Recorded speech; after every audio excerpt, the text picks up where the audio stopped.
Welcome back, Season 3, Episode 7 of the Harold Katz podcast. Glad you could join us. Ring Glickman alongside Akiva Poppers and, of course, Coach. A lot has happened in the last couple months. Coach just concluded shloshim for his father, Alav Shalom. We're going to pull back from the basketball a little bit, have Coach talk about his father's life, life lessons that he's instilled in him, and not totally go away from basketball, but talk about some life lessons that were instilled in Coach and what made him a better coach in terms of the game of basketball and life in general. So, Coach, if you would please, you have the floor. Well, thank you, Ort. Pop, congratulations on your upcoming nuptials. I'm not sure anybody actually knows about it or believes it, but sometime in August, the world will kind of turn on its axis and you will be getting married. Maybe even fall off its axis is a better way to say it. Well, I think probably turn quickly. When Oren gets married, God willing, that's when the earth will fall on its axis, off its axis. Okay. My dad, yeah, he pretty much came over from Germany in 1941. And anybody who's a student of history knows that May 1941 was very late for a Jew to get out of Germany.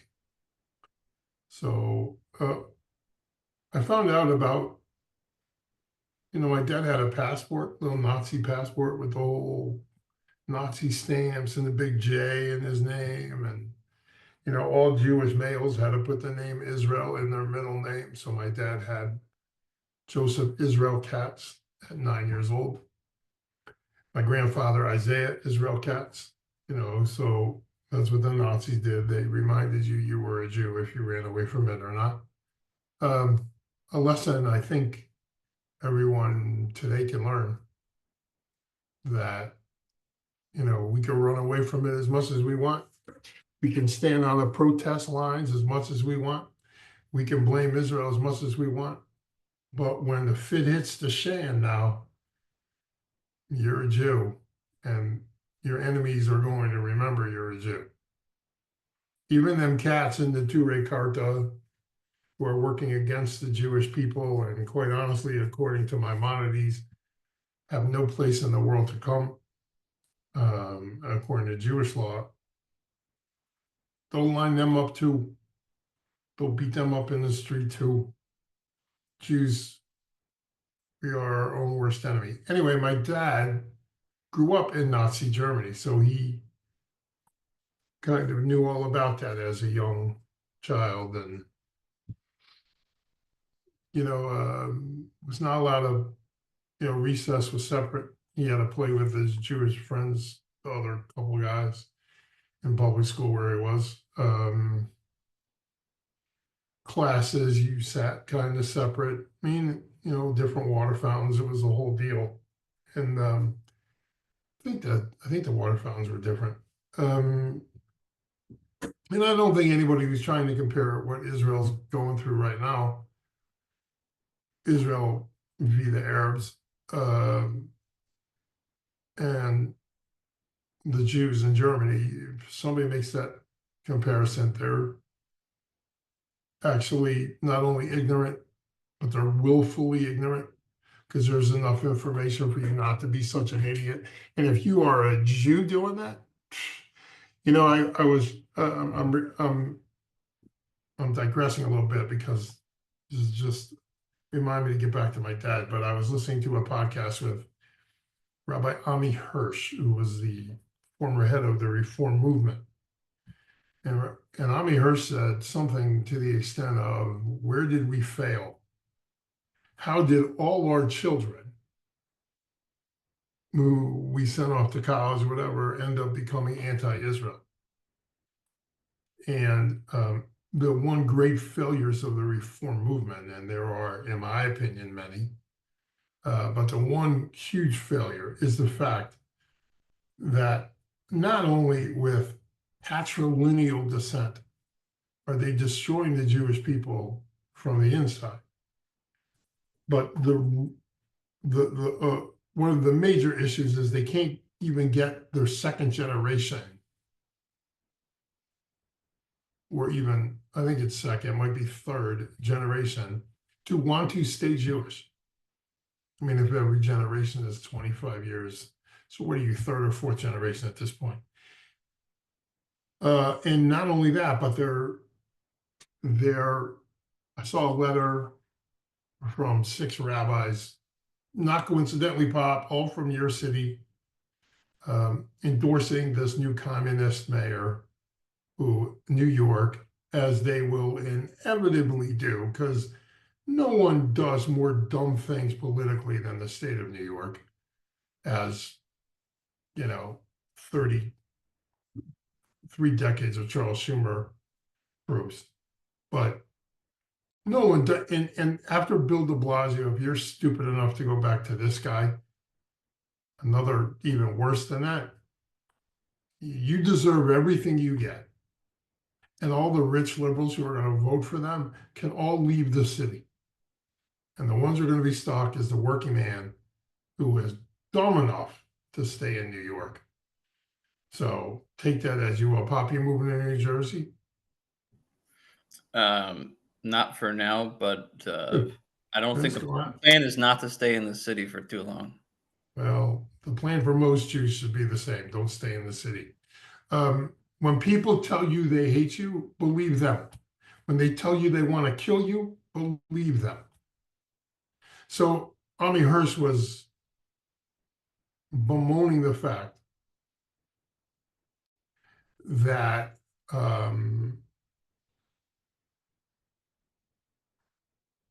their children were anti-Israel, which quite honestly is no surprise.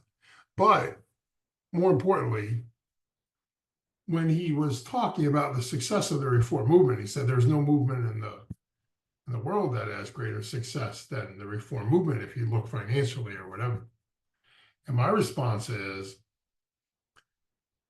if that's how you measure success, and if you measure your Jewish success in revenue generated in the outside of Jewish world, then I guess you're correct. But Jewish success is measured by Jewish people and how engrossed they are in Judaism and the nation of Israel and the nation of Israel as a people and the state of Israel. And the reason I say the state of Israel, because none of that can be separated, as even the prayers they say in Reform synagogues still reference Zion or Jerusalem at some point. So my dad was very familiar with Jews who endorsed, the Nazi party. All of Hungary threw the Nazis a party when they came into power. The Hungarian Jews did. So you have to ask yourself a question: are we really our worst enemy? The answer seems to be yes, but from the standpoint of, well, let's go back to my dad before. So my dad came over here at 9 years old and didn't speak a word of English. There's an entire story about it. I just really don't want to get into it, how he ended up getting here, but let's just say, it was not typical. But he almost didn't make it to 10 years old. And then he came here and he went to study in some yeshivas in New York, eventually dedicated his life to the Jewish people, whether it was in the classroom, in the rabbinate, or on college campuses where he was is it college campuses or shouldn't it be college campi? Like if a cactus is cacti, then shouldn't campus be campi? Anyway, I'm throwing that out. So my dad did that and was able to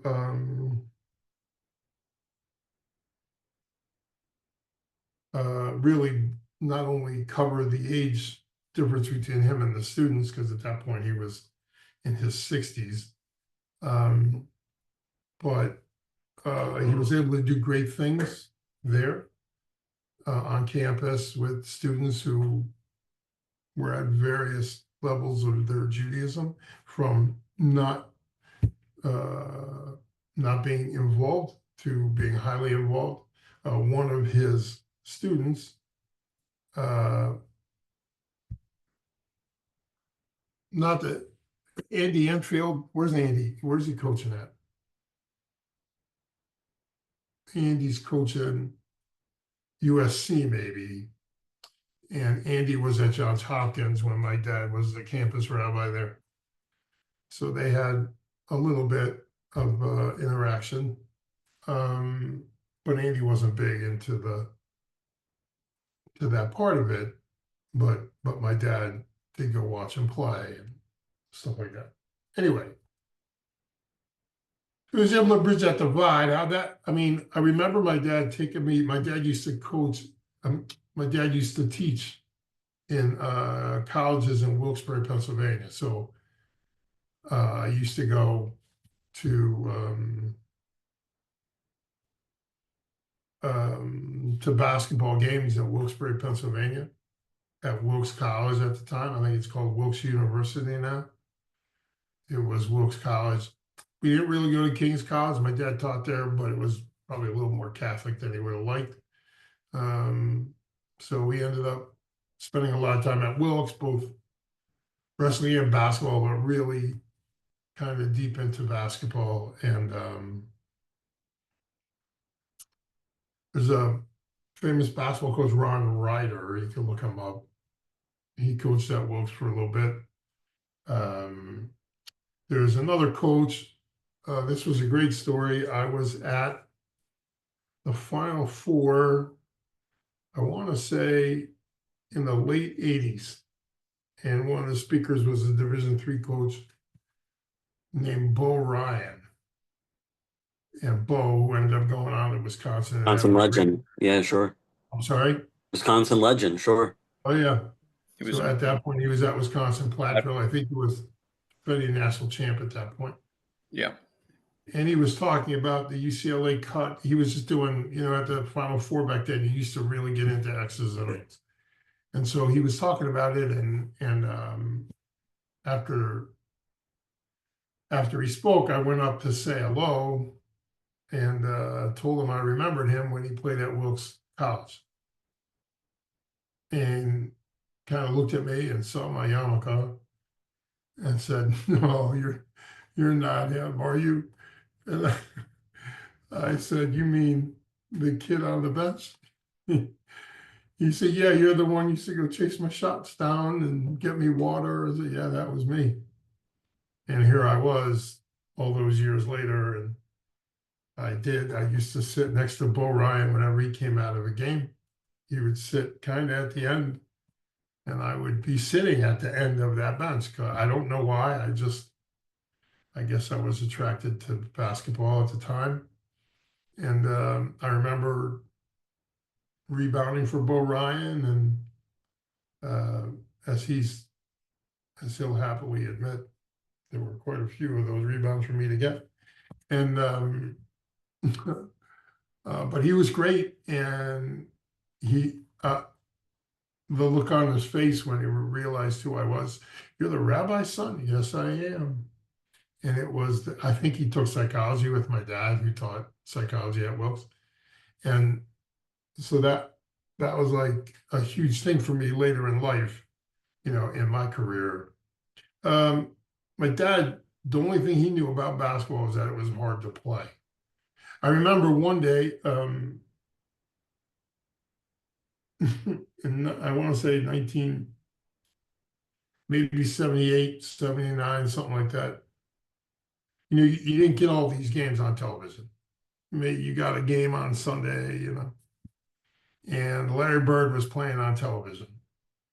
Indiana State. And I guess we were kind of watching. I remember my dad saying, like, he missed his first couple of shots. I remember my dad saying something like, "Well, he doesn't seem that good." And I don't know, he must have ran off like 11 or 12 shots in a row. For my dad went, well, he might be better than I thought he was, you know. Um, so, you know, when he worked at the colleges, he really became fans of the college and would attend their games. He had students who played for them or managed for them or coached for them, you know. So, and he just, I guess, liked to go watch basketball. That being said, uh, I can't tell you honestly 2 games my dad ever came to that I coached in. So that's a lot. Just just was a thing for him to go watch the games. Just wasn't a great thing for him to go watch my games. Maybe when I was at Goucher, he came to Hopkins when we went to Hopkins because he was at work or whatever, you know. But for the most part, when I was coaching in high school, the only time I remember him coming to a game was he dropped off a Gemara a Talmud that I wanted.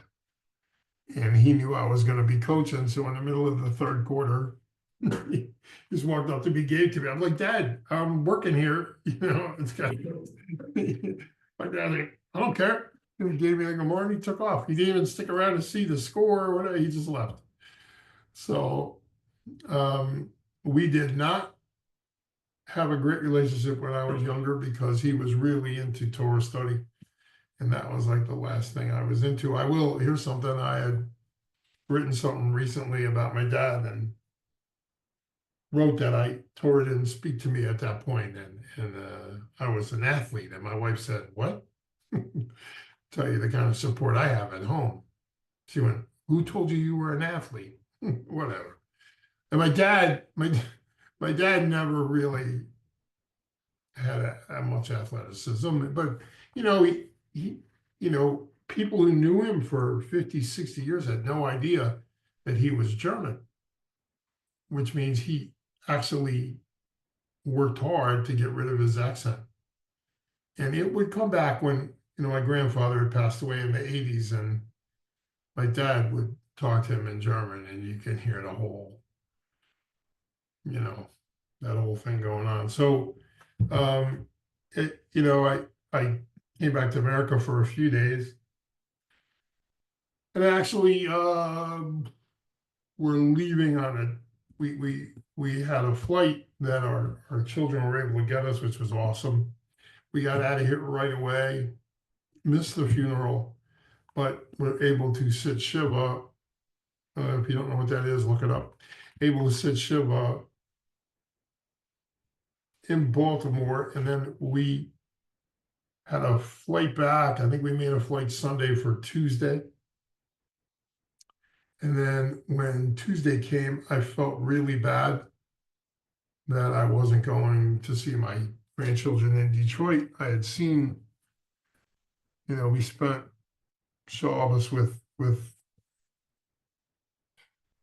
I don't know, a few of our grandchildren, and then I wanted to maybe do that. And then I just kind of thought that's not why I came to America. If I have to do that, I'll come back. But this was really for my dad, and you know, for those 30 days afterwards to just go home. And I had regret on the plane, but I did it anyway because it was the right thing to do. And as I've said here before, sometimes the right thing isn't always the most prudent. Do it anyway. So that with that in the back of my mind, we went home, got here Wednesday, and the war with Iran broke out on Thursday. So had we not gotten back, my guess is we'd have been there for a couple more weeks. And the fact that I did not pack a lot of clothes would not have been all that good. They've been peeling my clothes off of me, but so that's what happened, and we missed. You know, we were here, and then we're basically, I want to say we're locked in, but you're basically locked into your apartment or your home for about 12 days. I mean, there was like a small time maybe a week later, I want to say Thursday, when they open things up for everyone. So my wife and I had gone out to dinner the first night that any restaurants were open, and by the next morning, everything was closed again. So, it was a wise decision to come back. Doesn't mean I didn't want to see my grandchildren. Just means I'll have to do it at another time. And um, I worry for you guys because I'm in the safest place, believe it or not. And most people who don't live here wouldn't understand this, but this is the safest place in the world for a Jew. And there are not a lot of safe places for Jews right now, as you guys probably know. But this is a incredibly safe place for a Jew. Unless you're here, you don't really get it. Like what it's like to live here. Now I get it. I'm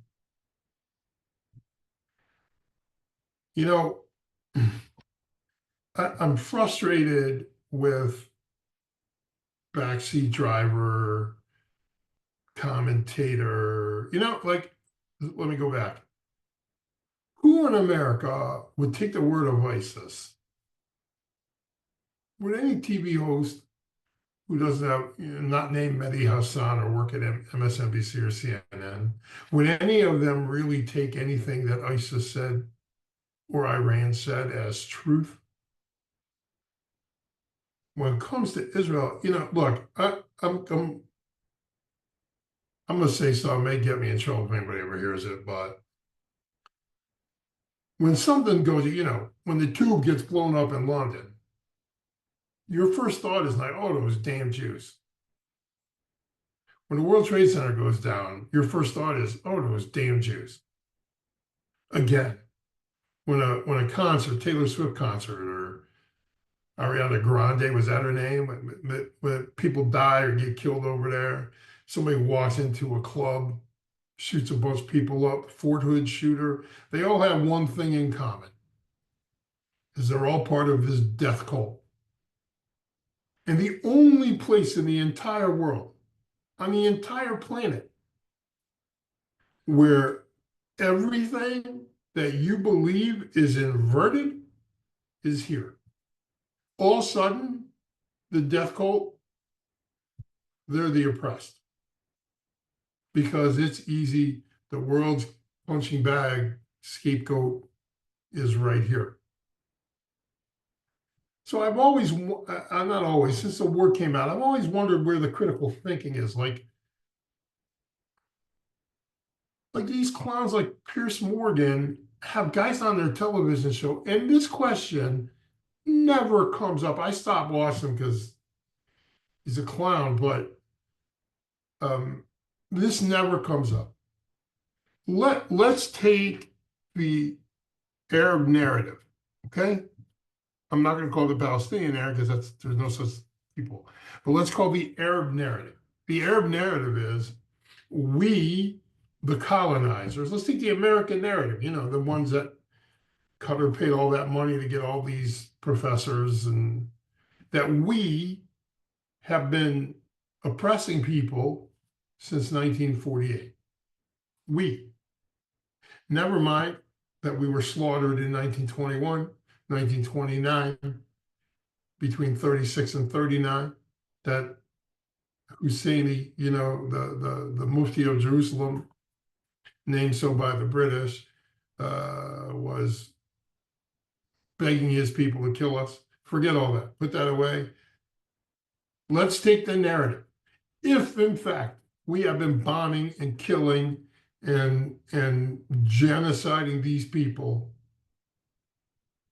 because of how evil we are, how in the world do you get billions of dollars, billions, and build 0 bomb shelters to protect your women and children from the evil Zionists who have been terrorizing you for 75 years. How in the world do you not build a shelter? Not one.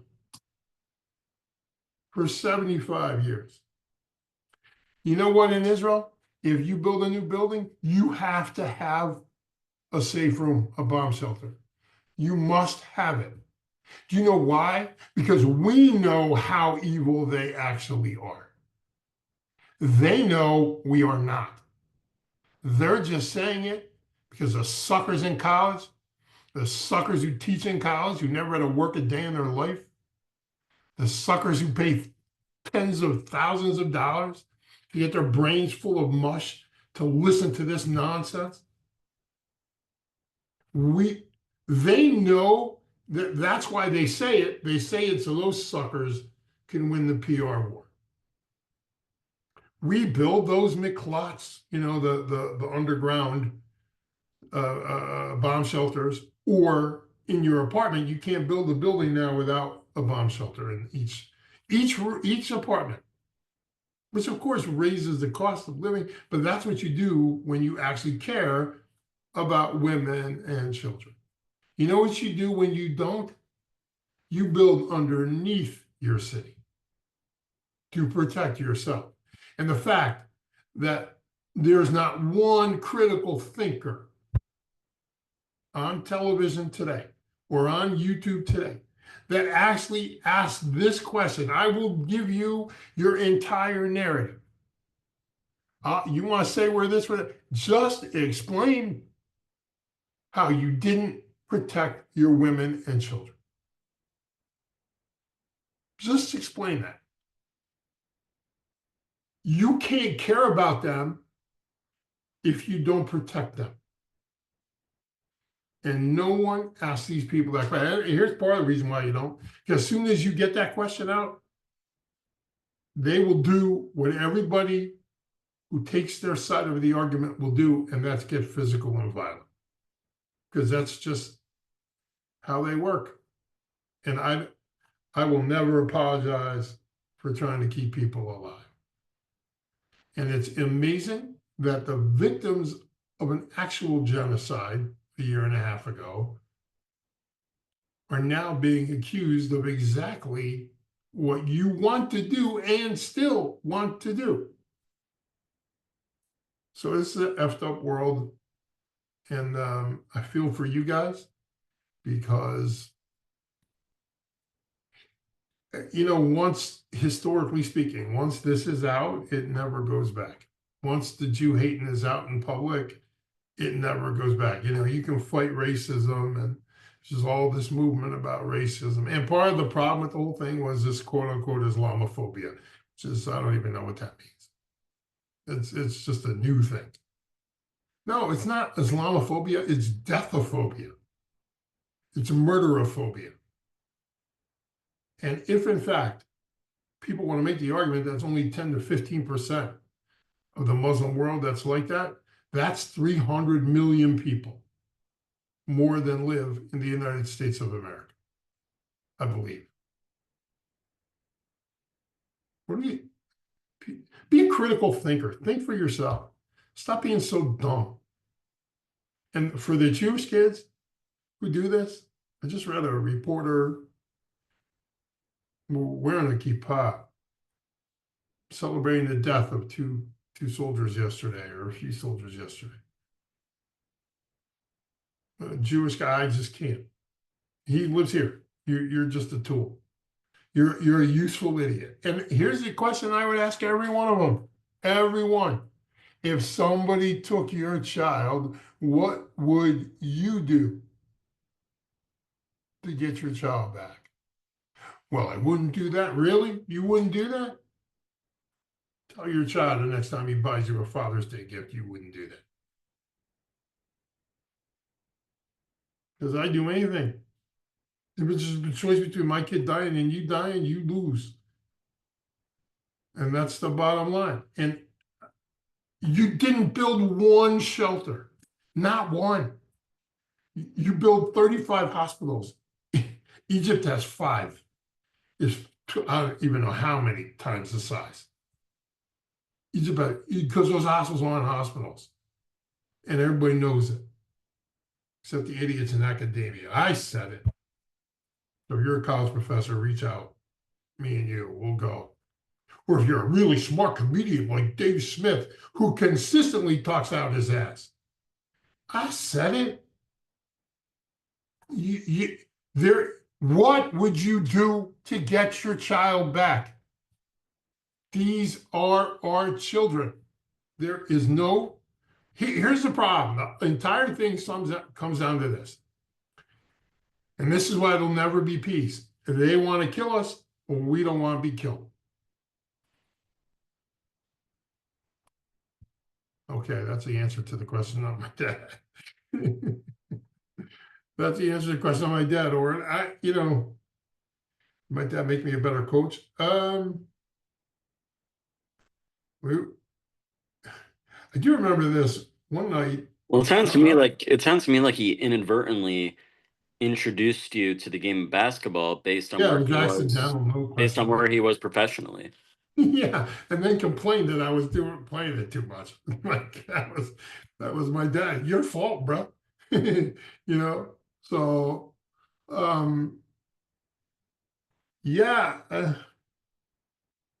yeah, you can make that argument, but I remember one time I had just gotten into Political Academy, 90, 89 maybe. Crazy. And I was coming in November, so they had already started and they needed help, so they asked me if I would help. So I came, and was it that time? Oh no, it was the second time when I came back in 97. And I remember being at Mincha on Shabbat, and my dad saw me and said, "You have a game tonight." And I was only there for like 3 days. He goes, "You have a game tonight." And I said, "We do." It was against Ari Braun when he was playing for Yeshiva High School in Silver Spring. And my dad said, "Are you going to win?" I said, "Dad, in order for us to win, we're going to have to score at least 35 points." Because we were playing that style of play. I don't remember making 15 baskets in practice. So I'm not really sure we're getting a 35. We lost 55-32. And the reason I know the score is because that was the first time I'd ever lost to Yeshiva High School. After working for them, then I left and had never lost since. And I made everybody on the team carry a card that said Yeshiva 55, TA 32. And they carried it. They had to carry it every day because we were never doing that again. Fast forward 20 something years. And the guy said, I pulled my jacket out the other day just to see if it fit. I put my hand in my pocket and I pull out a green card that says Yeshiva 55, Talmudical Academy 32. That was 20, I want to say 25, 23 years later. So it was pretty wild. So that was really, till Tamir came to play for me, that was really the only discussion my dad really ever had with me about basketball when it came to my coach. And I mean, he'd ask me questions, but it wasn't like, he didn't get in the way. You know what I mean? And I mean, 93 is a good run. That's what I'll say. He had 93 years. For the most part, his wits about him till the last week and a half or so was conscious and really sharp and studying Torah till then, every day. So it's hard to complain about that, like a life well lived because of the effect he had on so many people in this world. And is that not what we're all supposed to do? So did you leave the world better? Did my dad leave the world better when he left it than when he got here? 100%. I will say one funny story. He was in he was in rehab in 2022. He got sick, so it was kind of serious. So anyway, he ended up going to rehab. He came out. But when he was in rehab, I walked in to visit him one day, and he goes, "You have got to get me out of here." I said, "Why is that, Dad?" He goes, "This is the worst place I've ever been in my life." I said, "Dad, you were born in Germany." And he stops and he goes, "Okay, so this is the second worst place I've ever been." That's a true story. It was pretty funny. That was my dad. He was legit mad, but he understood my point. He laughed about it anyway. So that's what I tried to do with my dad. I tried to keep him, just try to be happy. And, it's part of life. I can't believe it. It took 61 years for me to say Connors for someone. So, Coach, I'm a lucky Was man. was there? Oh, I'm sorry, Pop. Go ahead. yeah, I was curious if and how your coaching style was affected by the way he parented. Yeah, I was going to ask Well, something similar. I don't hit my, I don't whip my players, so. I don't, I don't think so. I think my style I got from mentors, not really my dad. Believe it or not, people find this hard to believe because of the way I coach. But I'm actually, the guys who played for me early would disagree. But I'm actually patient with guys through mistakes. I'm just impatient with guys if they keep making them. It's a great story. We had a kid, Moshe Ben Avram, who I love, a little guard. Right now, I think he goes to Russia and tries to bring Jews to Israel. Really quiet. And it was the year before Tamir showed up. And they, of course, went to school together. And then Tamir went away for school for a little bit. Anyway, so BA was our starting point guard. And he was in 9th grade. And we're playing in a game. And he commits 7 straight turnovers. And I had told him, B, I am not taking you out of the game. You're going to learn how to play through this. My dad never would have done that. But we're going to make you better because we need you for 4 years. He was in 9th grade. He was playing varsity basketball. I said, B, you're going to get through this. The 8th turnover now, I take him out of game to catch his breath a little bit. Stop feeling bad. It was straight trips down the floor. Boom, boom, boom, boom, boom. Legit. So we went over film and we talked about it. And we ended up playing that very same team in a conference final. And Moshe Ben Avram was our MVP in the conference final with 0 turnovers. So sometimes I think you have to, I've told this story before, I think, about a scrimmage. We're scrimmaging, and they brought in some college players to play against us. One guy from Cheney State, and we were guarding. He was about 6'3", he's about 6'4", and we were guarding with 5'10". And at halftime, he probably had 35 at the half. And a guy coach at UMBC was helping me out, who was 6'10" himself, and said, do you want to switch that and have, our actual other post guy guard him? So I really don't, because we're not going to learn anything from that, because I know what's going to happen. Guy's just going to stay outside. shoot jump shots. But I did it anyway to see if I was right. And the first 3 possessions, he just jacked threes, missed them all, and I switched it back. Well, we're not going to get any. He scored 70 points that night, 72, I believe. 72 in scrimmage. We won after 4 quarters, lost in the 5th quarter. So that'll tell you how much we were scoring.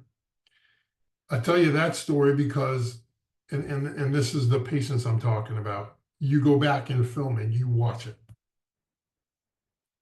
And fast forward December, I remember the day, 21. And Tyson Chandler's team was supposed to come to Baltimore to play against Mount St. Joe, and they had to cancel.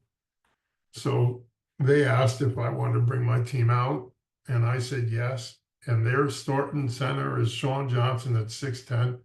Kevin Mickens played at St. Bonaventure at 6'9", and I have my little 5'10" guard, Sean Johnson, at 6'10", who ended up with 4 points and 4 rebounds because he gave up 70 that night.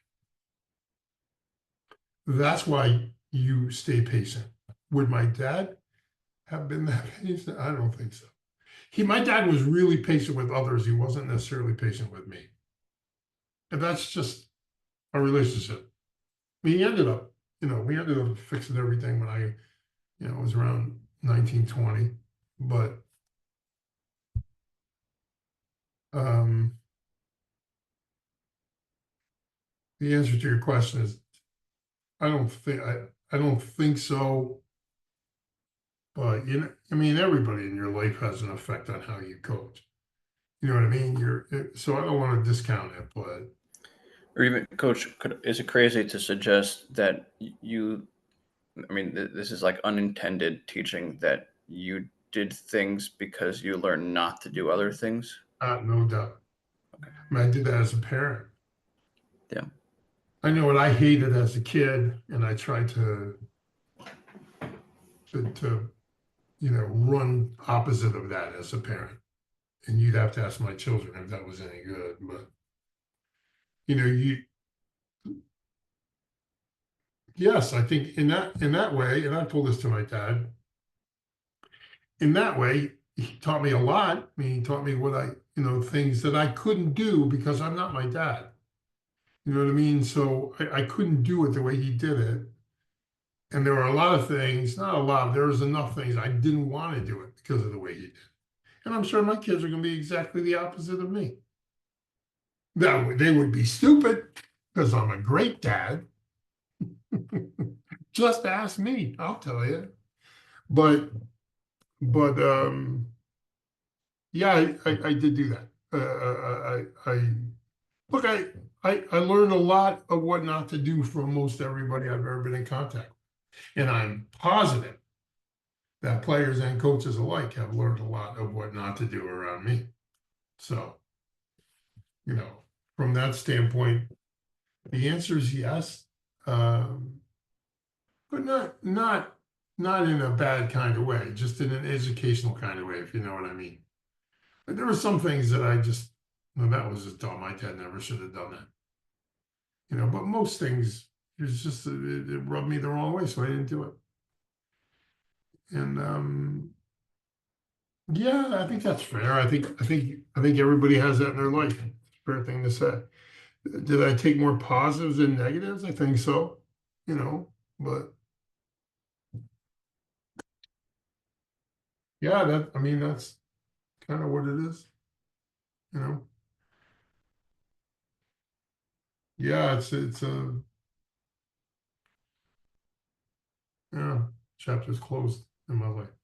Was there ever a time where you had to take a time out, or you were in the locker room with your players and you referenced, an episode that you had from your childhood with your father that, that was able to inspire the players when coming out of the locker room or coming out of a timeout? Or No, well, there was,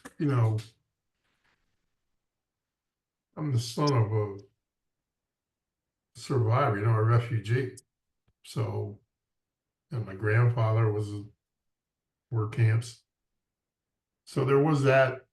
I shared that with players, but it wasn't one of these things where I'm pulling it. I really do try to stay tunnel vision when it comes to that kind of stuff.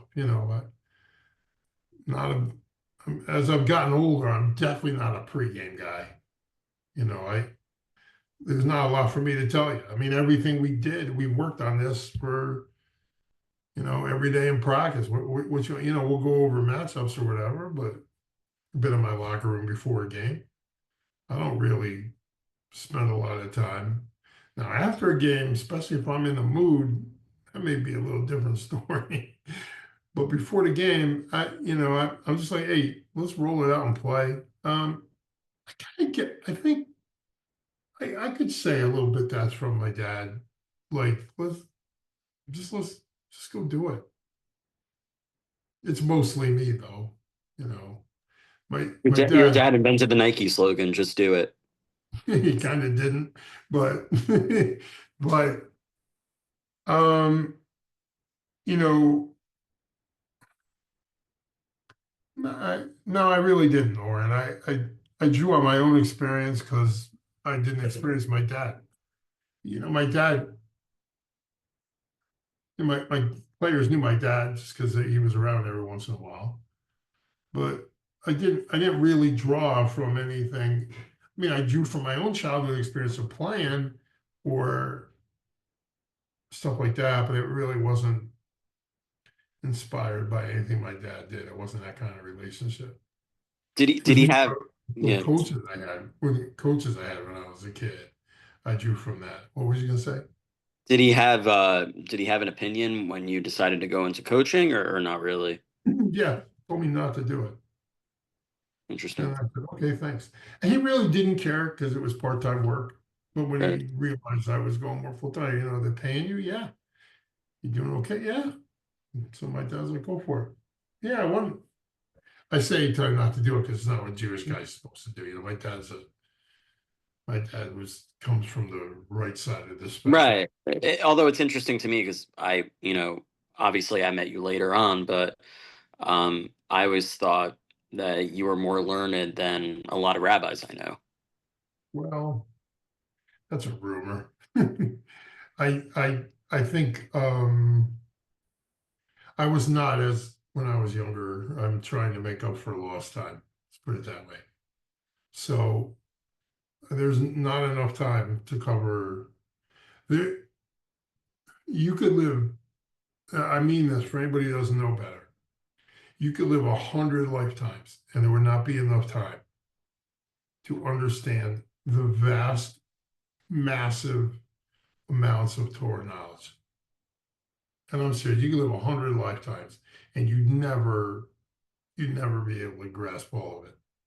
It's not like you can pick up the New Testament and read a couple things, listen to Billy Graham, and you're good to go. You know what I mean? It ain't like that. The first verse in the Torah, the books that were written on the first verse alone. I mean, people have no idea how much Torah is out there. So I'm trying to make up for lost time. I listen a lot. I'm much more auditory. So I listen to a lot of Torah. And of course, I learn, I try to study. And when it's all said and done, what do you have? You know what I mean? Going back to that Ami Hirsch thing. Really? That's all you're judging success by is financially? Because they've turned their back on Judaism. So in the Jewish discussion, that's not success. That's great success for the Jewish people.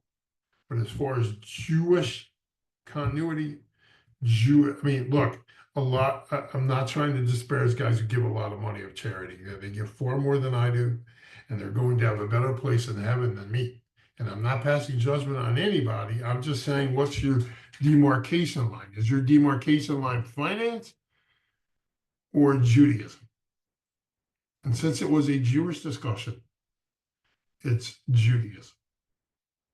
If their children and their grandchildren are protesting Israel, then what are we even talking about? That's not called success. And the reform movement, conservative movement, maybe party religious movement has to look inward and see where they failed if their children are on the protest line, period. It just not even, there's not even a question. We have no one else. That's what this moment in history is teaching us. There is no one here for us. And anytime we get close to victory, they make us stop. Anytime we get close to annihilating the problem, they make us stop. Because we cannot have decisive victory. So all we have is each other, Reformed, conservative, Jewish, non-denominational, whatever you are, you're a Jew, you're part of our people. Fight with us, not against us. Take that to the bank. Money. Yeah. So we gotta stop, right? Yes. Pop, is he frozen or something? He's frozen. A special tribute. I'm here. Now he's Am I back. here? Yep. Test. Yep. You're back. I'm back. Okay, what was that? Apologies. No, I got to head to the airport soon, but it was really nice to dedicate this episode to your father, Alav Shalom. Pop and I, we both didn't have the zechus of knowing him, but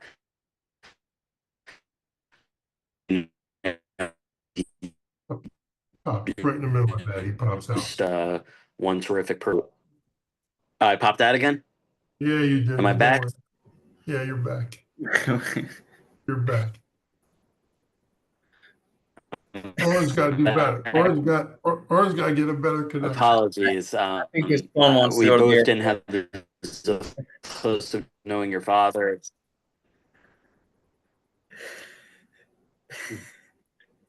This is what it is, guys. Welcome to live.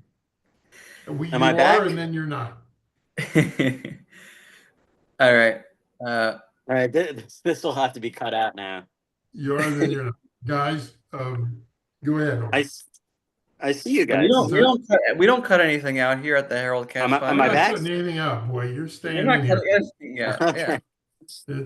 I'll say this in a quicker pace so I don't get cut out. But we didn't have the zechus of knowing your father, but we know that he produced one terrific person who means a lot to both of us. And the memories I'm sure will live on forever as you continue to carry his legacy. Thank you. I'm not sure I'm the one who should be doing that, but I'll take it. All right, guys. I know you got to go, but thank you for doing this. And appreciate you. That'll wrap it up for season 3, episode 7 of the Harold Katz podcast. Wishing everybody a nice and relaxing summer, and we'll be back soon in the near future. Mazel tov, Pop. Mazel tov, Pop.